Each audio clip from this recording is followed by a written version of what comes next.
Hello, my name is Sarah Hirsch, and for the Leadership Book Review Project, I'm reviewing Walk the Walk, The #1 Rule for Real Leaders by Mr. Alan Deutschman.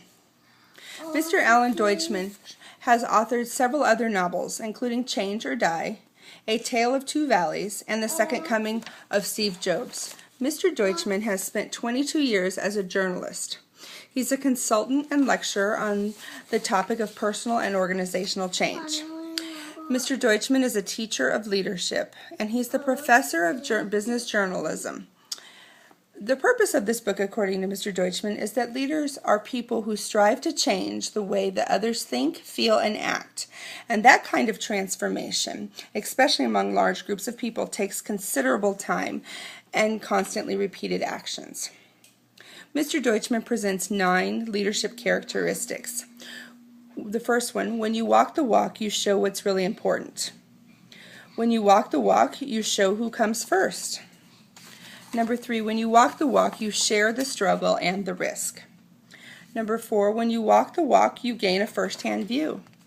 Number 5, when you walk the walk, every moment is an opportunity to teach, train, and lead.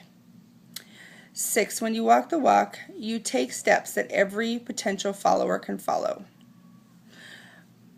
When you walk the walk, you become a leader, even without the title, position, or formal authority. And when you walk the walk, you inspire belief. The target audience of this book is those who are leaders, those in leadership positions, people who aspire to be leaders, and those who want to understand leaders. The strengths of this novel are there are many examples of real leaders. Mr. Deutschman takes a non-biased approach in who he presents and describes as real leaders. And it's an encouraging read for the current leaders. The weakness is that Mr. Deutschman fails to describe how one can become a leader, a real leader at that. What characteristics does one encourage to find in leadership? Do they need to find a mentor? Do they attend leadership classes and the like? The author's objective was that he pointed out leaders have 2 tools at their disposal, what they say and how they act. He also therefore presents what happens when leaders put these words into actions, and then what happens when leaders' actions do not match their words. 2 examples. The first one is, when you walk the walk, leaders show what really is important. Martin Luther King Jr. in 1962 was giving a speech in Birmingham, Alabama, when a white member of the KKK jumped the stage and hit Mr. Martin Luther King. Martin Luther King dropped his hands. He refused to fight back. He put his words into actions by showing that equality can be achieved through nonviolence.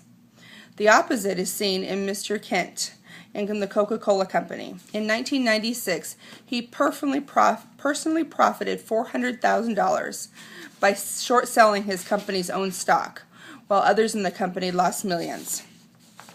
The second example is, when you walk the walk, you share the struggle and the risk.